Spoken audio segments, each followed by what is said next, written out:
अब हम देखेंगे बेटा इसकी डेवलपमेंट ऑफ स्पोरोफाइट देखेंगे। एंथस रोज के अंदर के स्पोरोफाइट की डेवलपमेंट कैसे होती है। लास्ट में हमने पढ़ा था कि जो हमारे पास जब फ्यूजन होती है, फ्यूजन बनने होने के बाद जाइगोट बनता है, और जाइगोट जो है बेटा जब ये बन जाएगा तो इसके इर्द गिर्द जो है वो एक सेलुलोज वॉल जो है वो बन जाती है, जो कि इसने पूरे जाइगोट को जो है वो कवर किया हुआ होता है। अब क्या होता है कि जाइगोट ने वेंटर वाला पार्ट भी पूरा ये फिल कर देता है, और वेंटर वाला पार्ट फिल करने के बाद क्या होता है कि ये थोड़ा सा लंबाई के रुक जाता है, और इसके दरमियान एक वर्टिकल डिवीजन होती है। वर्टिकल डिवीजन होने के बाद हमारे पास ये 2 सेल्ड जो है वो स्टेज यानी एम्ब्रियो बनता है, और बाहर जो है सेलुलोज वाली वॉल रहेगी। ठीक है। अच्छा, अब उसमें क्या होता है कि हमारे पास 2 सेल्ड के बाद फिर मज़ीद डिवीजन्स होंगी, तो ये 4 सेल जो है वो एम्ब्रियो बन जाएगा। ठीक है। 4 सेल में फिर मज़ीद डिवीजन्स होंगी, कुछ ट्रांसवर्स डिवीजन होंगी, और डिवीजन होने के बाद ये 8 सेल जो है वो एम्ब्रियो बनेगा। इसमें फर्स्ट जो 4 होंगे इसमें ये अपर टीयर बनाएगा जो कि 4 सेल पे होगा, और नीचे वाला जो लोअर 4 होंगे ये लोअर टीयर सेल बनाएगा। ठीक है।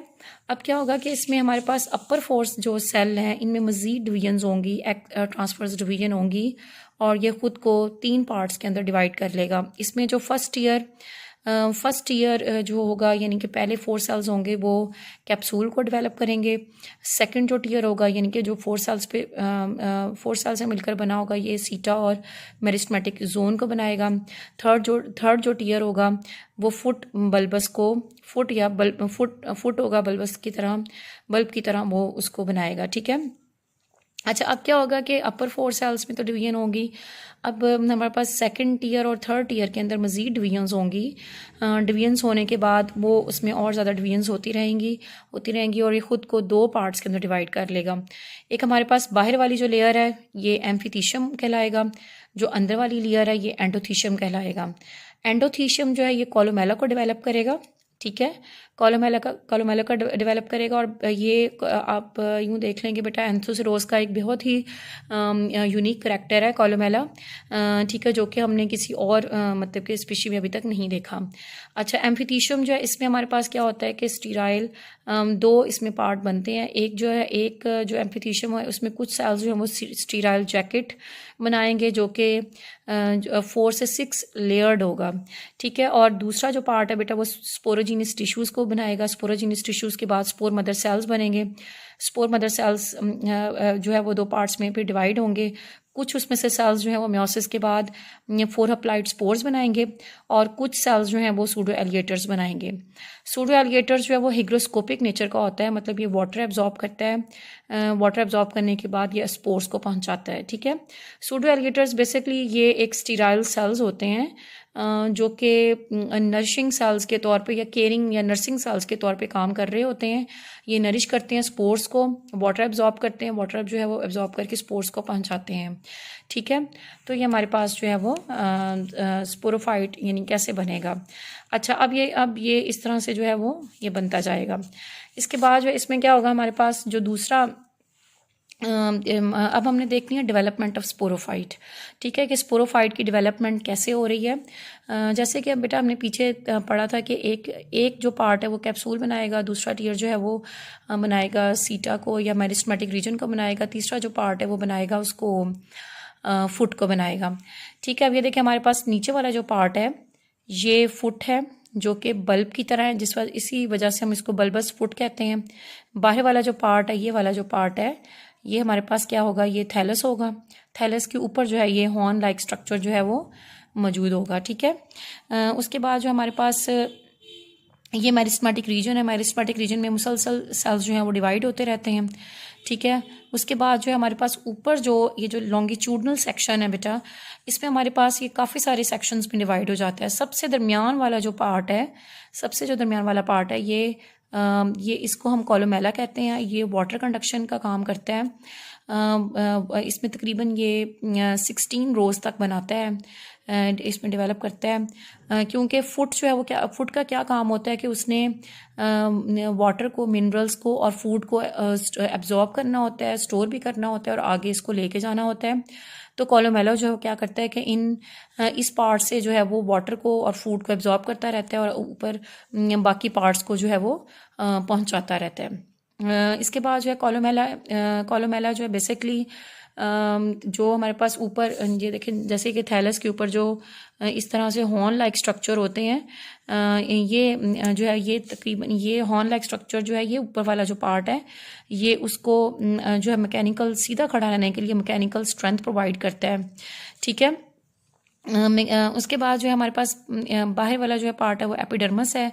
एपिडर्मस के अंदर तकरीबन ये एक वॉल होती है, वॉल तकरीबन 4 to 6 लेयर्स होती हैं और इन लेयर्स के दरमियान तकरीबन 4 या 6 तकरीबन 2 to 3 लेयर्स के अंदर जो है वो क्लोरोफिल से ये भरा हुआ होता है। और क्लोरोफिल डेफिनेटली जब क्लोरोफिल होता है तो वो अपनी फोटोसिंथेसिस के प्रोसेस के ज़रिए जो है वो फूड प्रिपेयर करता है। तो इसमें हम बेटा कह सकते हैं कि जो हमारे पास जो स्पोरोफाइट स्टेज है ये टोटली डिपेंड नहीं कर रही गमीटोफाइट के ऊपर और ये अपनी जो है वो फूड खुद प्रिपेयर कर रहा है।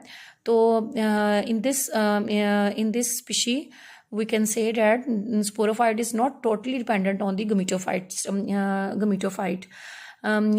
मैच्योर जो स्पोरोगोनियम होता है ये एक कप लाइक स्ट्रक्चर की तरह डेवलप हो जाता है बाद में। ठीक है। अच्छा, अब इसमें जो है हमारे पास ये हमारे पास क्लोरोफिल जो है यहाँ पे बनता रहता है, यानी फूड प्रिपेयर होता रहता है, फूड भी और यहाँ से प्रिपेयर करके बाकी सेल्स को जो है भेजता रहता है। ठीक है। उसके बाद जो है यहाँ पर हमारे पास नीचे जो है डेफिनेटली नीचे मेरिस्टेमेटिक रीजन होता है, उससे फिर जो है वो सेल्स डिवाइड होते रहते हैं। तो फिर सबसे पहले जो है हमारे पास स्पोरोजीनियस टिश्यूज़ बनते हैं। स्पोरोजीनियस टिश्यूज़ के बाद जो है वो स्पोर मदर सेल्स बनाता है। ऊपर चल के थोड़ा सा ऊपर वाले पार्ट पे ऊपर वो स्पोर मदर सेल्स क्रिएट करना शुरू कर देता है। फिर स्पोर मदर सेल्स के बाद जो है वो ऊपर जाकर अगर आप थोड़ा सा ऊपर देखें तो यहाँ पर सूडो एलिएटर्स और हमारे पास जो है वो सूडो एलिएटर्स और स्पोर मदर सेल्स या स्पोर टेट्राड्स ये स्ट्रक्चर जो है वो डेवलप करना ऊपर जाकर शुरू कर देता है। ठीक है। अच्छा, उसके बाद जो है हमारे पास अब हम इस स्ट्रक्चर को दोबारा देख लेते हैं। सबसे पहले हमारे पास ये जो है ये थैलस है। ठीक है। थायरस के ऊपर जो है ये वाला हॉर्न लाइक स्ट्रक्चर जो है लंबाई के रुख, जिसको हमने लॉन्गिट्यूडिनल सेक्शन को कट करके हमने दिखाया हुआ है। ठीक है। सबसे नीचे जो है बल्बस फुट है हमारे पास, जो बल्ब की तरह है, इस वजह से हम इसको बल्बस फुट कहते हैं। ठीक है। फुट का क्या काम है कि ये फूड और मटेरियल, वाटर और मिनरल को एब्जॉर्ब करता है। ठीक है। एब्जॉर्ब करने के बाद स्टोर भी करता है और बाकी जो हमारे पास वाटर है वो ऊपर कोलोमेला के रीजन में पहुंचाता है और बाकी सेक्शंस को वो जो है वो वाटर पहुंचा रहा होता है। ठीक है। उसके बाद कोलोमेला है। कोलोमेला जो है बेटा ये 16 रोज तक 16 रोज इसमें डिवाइड होती हैं, तकरीबन बनती हैं इसमें। और ये एक तो हॉर्न लाइक स्ट्रक्चर को मैकेनिकल यानी उससे सीधा खड़ा रहने के लिए मैकेनिकल स्ट्रेंथ प्रोवाइड करता है और ये वाटर कंडक्शन का काम भी करता है बाकी रीजन्स को पहुंचाने के लिए। ठीक है। उसके बाद जो हमारे पास बाहर वाली जो है एपिडर्मस है। एपिडर्मस के अंदर तकरीबन 4 to 6 लेयर वॉल होती है, जो कि जिसके दो तीन लेयर्स के अंदर क्लोरोफिल मौजूद होता है। क्लोरोफिल का मतलब यह है कि फोटोसिंथेसिस के मौजूदगी में फूड प्रिपेयर करना। ठीक है। तो फिर हम यहाँ पर कह सकते हैं कि sporophyte is not totally dependent on the gametophyte. यहाँ पर आप कह सकते हैं कि स्पोरोफाइट जो है वो इंडिपेंडेंट स्टेज पे है। ठीक है। और वहाँ यहाँ से फूड प्रिपेयर करके बाकी तमाम रीजन्स को जो है वो पहुंचा रहा होता है। ठीक है। और इसके हमारे पास अच्छा, अब इसमें क्या होता है कि हमारे पास एपिडर्मस हो गई, ये 4 to 6 लेयर वॉल है, उसके अंदर जो है वो कोलोमेला है। अब ये वाला पार्ट जो है यहाँ पर स्पोरोजीनस मेरिस्टेमेटिक रीजन में डिवीजन होती रहती है। फिर इसमें डिवीजन होने के बाद स्पोरोजीनस टिश्यूज़ बनते हैं। स्पोरोजीनस टिश्यूज़ जो है मजीद स्पोर मदर सेल्स के अंदर डिवाइड होते हैं। फिर स्पोर मदर सेल्स जो है वो दो उसमें भी डिवीजन होती है। फिर उसमें वो एक तो है सूडो एलिएटर्स बनाते हैं और दूसरा जो है स्पोर मदर सेल्स बनाते हैं। फिर इसमें स्पोर टेट्राड भी बनते हैं। ठीक है। अच्छा, अब इसमें अगर हम इसमें जो हमारे पास ये बेटा हॉर्न लाइक स्ट्रक्चर है, हॉर्न लाइक स्ट्रक्चर इस तरह से बनेगा, यानी बाहर की जानिब जो है ये पूरा पार्ट जो है वो कैप्सूल का रहेगा। फिर हमारे पास ये जो है ये पार्ट जो है ये स्पोर मदर सेल्स यहाँ पे पड़े रहेंगे, स्पोर्स भी होंगे, सुडेरिएटर्स वगैरह भी होंगे, इसमें मेरिस्मेटिक रीजन कहलाएगा। ये हमारे पास फुट वाला पोर्शन है और ये आर्किस्पोरियम है, यानी एम्फीथीशियम वाला पार्ट जो होता है, ठीक है। उसके बाद ये हमारे पास बेटा लॉन्गिट्यूडनल सेक्शन है और ये ट्रांसफर सेक्शन हमने इसको कट किया हुआ है। बाहर वाली जो लेयर है ये एपिडर्मस कहलाएगी, अंदर वाली लेयर जो है ये 2 से 3 4 से 6 जो वॉल लेयर है। उसके बाद जो है हमारे पास ये सूडो एलिगेटर्स भी हैं, इसमें स्पोर्स टेट्राड भी बने हुए हैं। दरम्यान वाला पार्ट जो है कोलोमेला कहलाएगा, ठीक है। और इसमें फिर क्या होता है कि जब अनफेवरेबल कंडीशंस होती हैं तो बाहर वाला पार्ट जो है सारा रिप्चर हो जाता है, ठीक है, ये टूट फूट का शिकार हो जाता है, डिसइंटीग्रेट हो जाता है। और जैसे ही फेवरेबल कंडीशंस आती हैं तो फिर क्या होता है कि इनके अंदर जो स्पोर्स पड़े हुए होते हैं वो जो है वो बाहर आ जाते हैं, ठीक है। और बाहर आने के बाद जो है इनमें ये जो है मज़ीद डिवीजन जो है वो स्टार्ट होती है, ठीक है। अच्छा, अब इसमें क्या होता है हमारे पास मज़ीद के जो स्पोर्स जब बाहर आ जाते हैं तो स्पोर्स जो है उनमें वो एक 2 लेयर्स डेवलप करते हैं, अपने आप को 2 पार्ट्स के अंदर डिवाइड कर लेते हैं। बाहर वाली जो लेयर होती है वो एक्साइन होती है, ठीक है, और जो अंदर वाली लेयर होती है वो इंटाइन कहलाती है, ठीक है। यानी कि इसको हम एंडोस्पोर या एक्सोस्पोर भी कह सकते हैं, ठीक है। अब क्या होता है कि ये बाहर वाली जो लेयर है ये जब ये पूरा वाटर से भर जाता है, यानी कि बिल्कुल फिल हो जाता है, तो बाहर वाली जो लेयर है वो प्रेशर की वजह से रिप्चर हो जाती है, ठीक है। और रिप्चर होने के बाद क्या होता है कि जो एक्साइन या इंटाइन वाला जो पार्ट है ये अपने आप को प्रोटोनिमस स्टेज के लिए खुद को प्रिपेयर कर लेता है, यानी कि ये एक तरह का जो है वो जर्म ट्यूब डेवलप करता है, ठीक है। क्या स्पोर मदर सेल्स के बाद स्पोरोजीनियस टिश्यूज़ बने हैं। स्पोरोजीनियस टिश्यूज़ के बाद जो है वो उन्होंने 2 पार्ट्स में अपने आप को डिवाइड किया है। स्पोर मदर सेल्स जो है वो बना है। स्पोर मदर सेल्स के बाद जो है मियोसिस में 4 हैप्लॉइड स्पोर्स और सूडो एलिगेटर्स बने हैं, सूडो एलिगेटर्स और ये, ठीक है। अच्छा, अब इसमें हमारे पास क्या होगा कि जो इंटाइन वाला पार्ट है वो खुद को जर्म ट्यूब के अंदर जो उसमें मज़ीद डिवीजन्स होती रहेंगी और अपने आप को बाहर प्रोट्यूड आउट कर लेगा, बाहर की जानिब प्रोट्यूड आउट कर लेगा और एक जर्म ट्यूब डेवलप करेगा। अब उसमें मज़ीद डिवीजन्स होंगी, उसमें पहले एक सेल बनेगा, फिर 2 सेल बनेंगे, उसमें मज़ीद डिवीजन्स होती रहेंगी, ये वाला एक्सोस्पोर हम इसको कहलाएंगे, ठीक है।